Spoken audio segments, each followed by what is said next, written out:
Welcome, Soul Talk with Sonia. I am Sonia. How the press? The weight is killing my flesh. So, did a little series on a few weeks ago. Well, this week, not a few weeks ago. When you're in the waiting room, waiting on a promise, waiting on something that you desire in your heart, a baby, a spouse, a car, a job, whatever it is, doesn't seem like it's coming. The series is first we did faith to believe again, hope to believe again. And today we're talking about trust to believe again. To believe again. All right. Trust to believe again. I'm coming from Genesis chapter 15, verses 1 through 6. So, this last waiting room, I was having a day where I was struggling, like, is God really going to do this? Waiting on a husband, waiting on, I have been healed. So that had happened, but it was waiting on a series of things, waiting on healing, waiting on a husband, waiting on financial growth in my business all at the same time. So I had the healing first, so that had manifested. Then I waiting on the husband, and then I did have the business growth.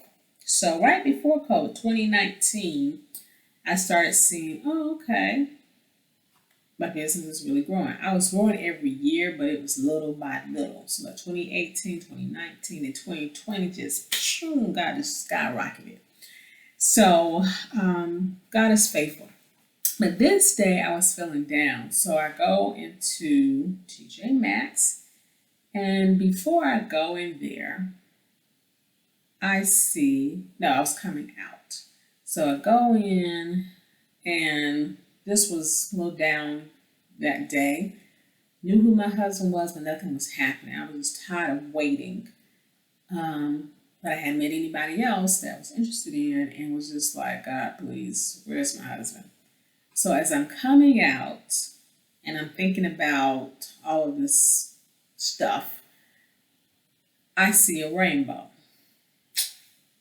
And I just had a smile on my face. And this happened twice when I was in the waiting room. It's rare that you see a rainbow, let alone see them twice in a couple of years. And I took a picture, and that encouraged me. And God reminded me, now remember, I'm down this day.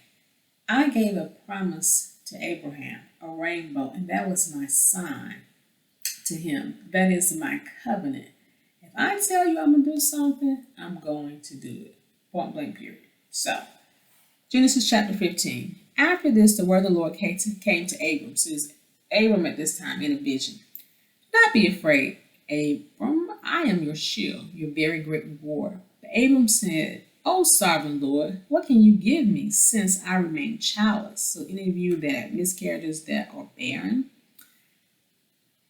read this, meditate on this. And the one who will inherit my estate is Eleazar of Damascus. So he's saying, my servant is going to inherit everything that I have. I have no children to leave my worth to. And Abram said, you have given me no children, so a servant in my household will be my heir. Then the word of the Lord came to him. Then the word of the Lord, verse 4, came to him.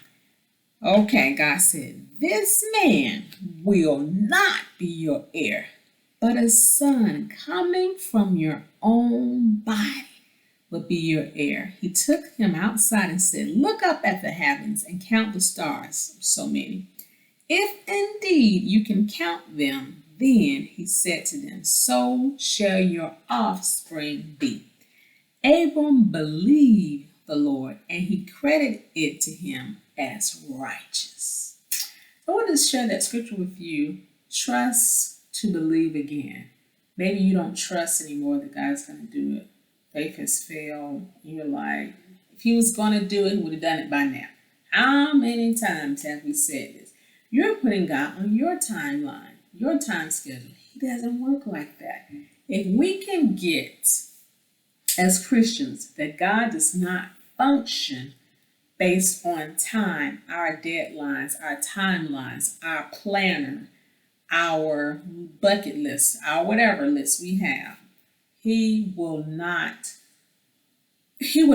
say, oh, somebody wants to get married at 25, let me do that. Oh, she wants to have her first child at 28, She wants to accomplish this by 30. She wants to do this by 40. He is not going to do that every single time. Why? Because there may be times you're not even ready for it and you will lose it. He operates on timing. So if you haven't checked out the video, time versus timing, you want to read that. Listen to that. And marinate on that. And marinate on those scriptures I give you in that video. So, if you can get that, it's not that he doesn't care about giving you the desires of your heart, but he's just going to do it in his timing. So we have to take him off our schedule. And then we get mad when he doesn't meet that. God never agreed to that. That's your desire. There's nothing wrong with that. And God said, I'll do it, but I'm going to do it in my timing. Then he may say, no, I'm not going to do that because it's not my will for you, because he knows what we can't see. He is omniscient. He's all-knowing. We don't understand. We don't get it. That's okay. And God's not going to answer every question that we have. Some things he's going to leave unknown. You have to accept that I don't know, right? So, Abram later changed his name. God later changed his name to Abraham. So he's Abram at this time, and he is feeling discouraged, sad, despair, because I have all this wealth and I'm not going to leave it to my heir because I don't have an heir. I'm going to leave it to my servant. And so in the biblical days, it was not, I don't want to say the word good. It was embarrassing for a man to not have a son. And so he was like, I don't even have a son. I don't have any kids. And so God gave him a promise. Verse 4. This man will not be your heir, but a son. That's it. Think on that. The problem was Abram was old. And he's like, okay, Sarah laughed. You can't look at age. You can be 50, 60, got a birth of business, and you're like, God, you want me to do what? But God does not care about age. He doesn't see age. We see age. I need you to get that too. God does not see age. We see it. We have birth dates. We have birthdays, celebrate our birthday every year. So we know age. God doesn't know age. If you can get that, then that's going to free you.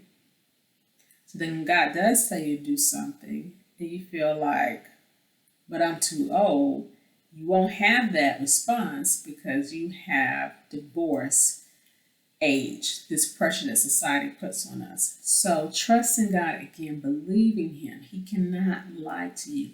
So write down what he's told you. Get you some scriptures to back it up. Have a boldness. God, but you said you're going to give me a son. Don't tell him about your age because he don't care about your age. Don't even go there with him. Because he's going to ask you, is anything too hard for God? So down here on this earth, we are concerned with time and age. And we want certain events done at a certain age. I don't care nothing about that. He just cares about purpose. I want you to get that too. He cares about you completing your purpose. He don't care what age you completed. He wants you to get started. He wants you to do it. He wants you to do it in excellence. He is not concerned about your age. But trust that whatever he's told you, he's going to do it. But you need to get you some scriptures on faith. You need to read about Abram and Sarah. Sarai at the time was her name, and their names were changed. And people who were in the waiting room, you need to study them, meditate on them, because it's like, God, you did it for them, you're going to do it for me. If you are barren, if you've had miscarriages, and you really want a baby, if God is leading you on a different path, adoption, IVF, surrogate, embrace that path. Because you don't know how God is going to give you the promise. But be open and know that he is going to give you the promise. You just don't know how. Okay?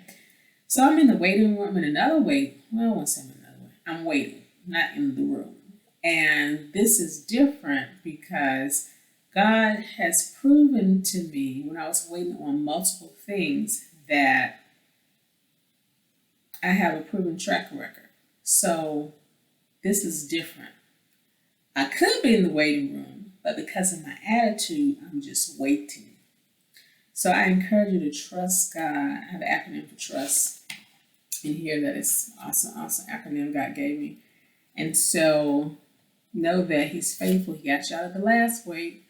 You need to write down, I suggest to clients to get a testimony book and write down everything God has done for you, pages and pages of things. So when you're discouraged, you read that. Get your scriptures, meditate on them. Okay, God did it for Abram and Sarai. He's going to do it for me. Don't lose your trust in God. He's proven Himself to be faithful. Here's the thing. You got out of the last weight. You got out of the weight before that. So He's going to do it in His timing. Thank you so much for tuning in. Soul Talk with Sonia. If you hadn't checked it out, Faith to Believe Again, Hope to Believe Again, please check those videos out as well. Be encouraged. God is faithful and He loves you.